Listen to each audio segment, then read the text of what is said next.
ಮನೆಯಲ್ಲಿ ದೇವರು ನೆಲೆಸಿದ್ದರೆ ಕಾಣುವ 21 ಲಕ್ಷಣಗಳು.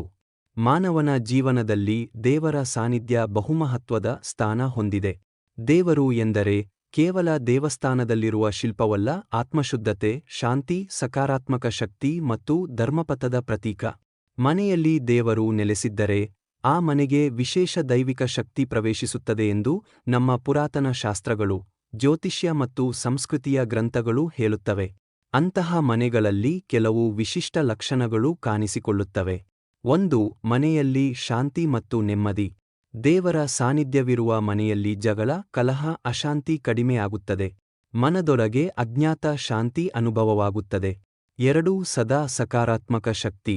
ಅಂತಹ ಮನೆಗಳಲ್ಲಿ ನಕಾರಾತ್ಮಕ ಶಕ್ತಿ ತಳ್ಳಿಹಾಕಲ್ಪಟ್ಟು ಸಕಾರಾತ್ಮಕ ವಾತಾವರಣ ನಿರ್ಮಾಣವಾಗುತ್ತದೆ. ಮನಸ್ಸು ಹಗುರವಾಗಿ ಅನುಭವವಾಗುತ್ತದೆ. 3. ಪೂಜೆ ಮಾಡುವ ಆಸಕ್ತಿ ಹೆಚ್ಚಾಗುವುದು. ದೇವರು ನೆಲೆಸಿರುವ ಮನೆಯಲ್ಲಿ ಮನೆಯವರು ಸ್ವಯಂಸ್ಫೂರ್ತಿಯಾಗಿ ಪೂಜೆ, ಜಪ, ಧ್ಯಾನಕ್ಕೆ ಮನಸ್ಸು ಕೊಡುತ್ತಾರೆ.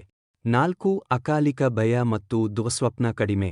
ರಾತ್ರಿ ಭಯಾನಕ ಕನಸುಗಳು, ಅಜ್ಞಾತ ಭಯಗಳು ಕಡಿಮೆಯಾಗುತ್ತವೆ. 5. ಕುಟುಂಬದಲ್ಲಿ ಐಕ್ಯತೆ. ಮನೆಯ ಸದಸ್ಯರ ನಡುವೆ ಪ್ರೀತಿ, ಗೌರವ ಮತ್ತು ಸಹಕಾರ ಹೆಚ್ಚಾಗುತ್ತದೆ. 6. ಆರ್ಥಿಕ ಸ್ಥಿರತೆ. ಆಕಸ್ಮಿಕ ನಷ್ಟ, ಸಾಲದ ಸಮಸ್ಯೆ ಕಡಿಮೆಯಾಗುತ್ತದೆ ಮತ್ತು ಹಣದ ಹರಿವು ನಿರಂತರವಾಗುತ್ತದೆ. 7. ಆರೋಗ್ಯ ಸುಧಾರಣೆ. ಮನೆಯವರ ಆರೋಗ್ಯ ಸಾಮಾನ್ಯವಾಗಿ ಉತ್ತಮವಾಗಿರುತ್ತದೆ, ಅನಾವಶ್ಯಕ ಕಾಯಿಲೆಗಳು ದೂರವಾಗುತ್ತವೆ. 8. ಮನೆಯಲ್ಲಿ ಸದಾ ಸುಗಂಧ. ಆಕಸ್ಮಿಕವಾಗಿ ಧೂಪ, ಹೂವಿನ ವಾಸನೆ ಅನುಭವವಾಗುವುದು ದೈವಿಕ ಶಕ್ತಿಯ ಸೂಚನೆಯೆಂದು ನಂಬಿಕೆಯಿದೆ. 9. ಬೆಳಕು ಮತ್ತು ಪ್ರಕಾಶ. ಮನೆಯೊಳಗೆ ಬೆಳಕು ತುಂಬಿರುವಂತೆ ಅನಿಸುತ್ತದೆ. ಕತ್ತಲೆ, ಭಾರೀ ವಾತಾವರಣ ಇರುವುದಿಲ್ಲ. 10. ಪ್ರಾಣಿ ಪಕ್ಷಿಗಳ ಆಕರ್ಷಣೆ. ಪಕ್ಷಿಗಳು, ಹಸು, ನಾಯಿಗಳು ಆ ಮನೆಯ ಕಡೆ ಆಕರ್ಷಿತವಾಗುತ್ತವೆ. ಇದು ಸತ್ವಗುಣದ ಸಂಕೇತ. 11. ದೇವಾಲಯದಂತೆ ಶುದ್ಧತೆ.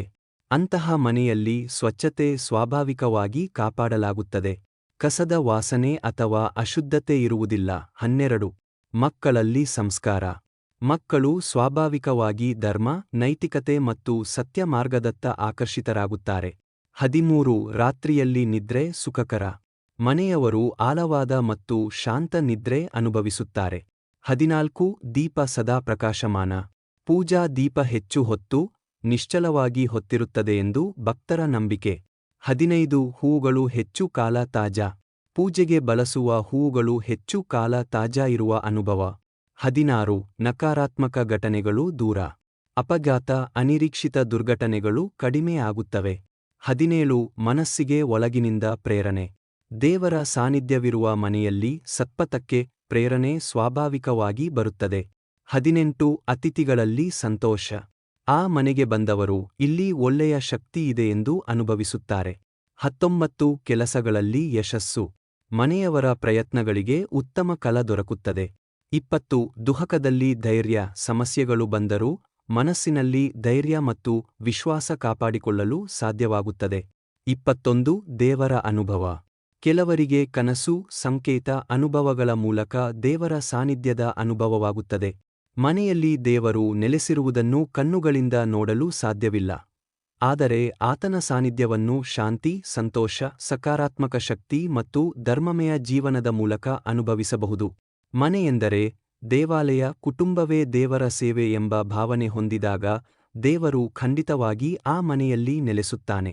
ಸ್ನೇಹಿತರೆ, ದಯವಿಟ್ಟು ಮೇಲೆ ಕಾಣುವ ಸ್ಕ್ಯಾನ್ ಕೋಡ್ಗೆ ನಿಮ್ಮ ಕೈಯಲ್ಲಿ ಆದಷ್ಟು ಹಣ ಕಳುಹಿಸಿ ಆರ್ಥಿಕ ನೆರವು ನೀಡುವ ಮೂಲಕ ಇನ್ನಷ್ಟು ಉತ್ತಮ ಮಾಹಿತಿ ನೀಡಲು ಉತ್ತೇಜಿಸಿ. ಸ್ನೇಹಿತರೆ, ಈ ಮಾಹಿತಿ ನಿಮಗೆ ಇಷ್ಟ ಆಗಿದ್ರೆ ದಯವಿಟ್ಟು ನಮ್ಮ ಯೂಟ್ಯೂಬ್ ಚಾನೆಲ್ ಅನ್ನು ಲೈಕ್, ಶೇರ್ ಮತ್ತು ಸಬ್ಸ್ಕ್ರೈಬ್ ಮಾಡಿ. ಧನ್ಯವಾದಗಳು.